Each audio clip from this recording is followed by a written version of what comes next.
سلامونه. امید لرم چې تاسو ټول به روغ جوړ یاست او ژوند مو ښه روان وي.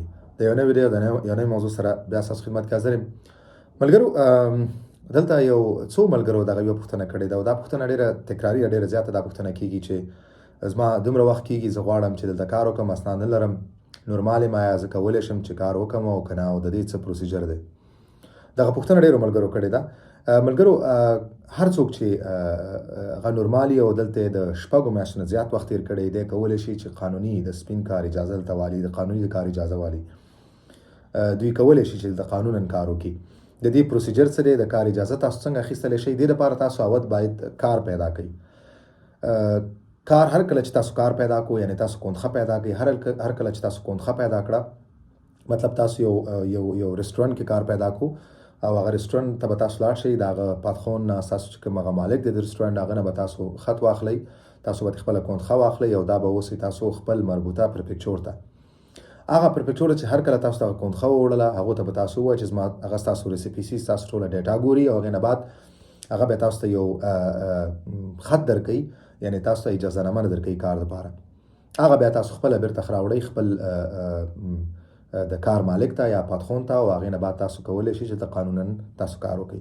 دا یو لاره ده. بله دا ده چې ستاسو پاتخون هم ستاسو دپاره ستاسو دومان کولی شي. هر کله چې تاسو پاتخون تاسو ته کار درکوه، تاسو د غوښتنه کولی شئ چې دغه پروسیجر د هغو ټول سرته ورسئ.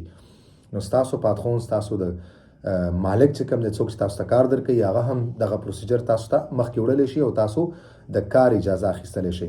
نو هغه ملګري چې دلته د شپږو میاشتو نه زیات وخت کیږي او دوی نورمال حالت کې، یعنی نورمال ریسیپي لري، نو دوی کولی شي چې دلته قانونا د کار اجازه واخلي او دلته دوی سپین کار وکړي.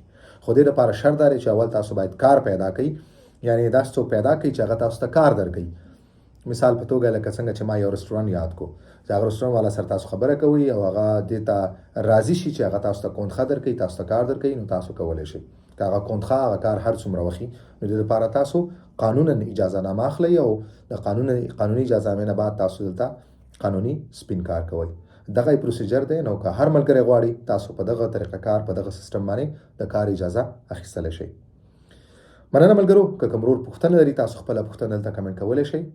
کوشش وکړئ خپلې پوښتنې دلته په یوټیوب چینل باندې کمنټ کړئ. زما دپاره به یو ځای، زما دپاره به اسانه وي چې زه ستاسو پوښتنې راوالم او ستاسو د پوښتنو تاسو ته په وخت باندې جواب درکړم. ځکه ډېر ملګري دا ګیله کوي چې زموږ پوښتنې موږ ډېر مخکې پوښتنه کړې ده او لا تر اوسه پورې تاسو جواب نه دی راکړی. نو که ستاسو پوښتنې دلته په یو ځای باندې دلته په یوټیوب چینل باندې، نو زما دپاره به اسانه وي چې زه یې راواخلم. ویډیو همدومره وه. په مخه.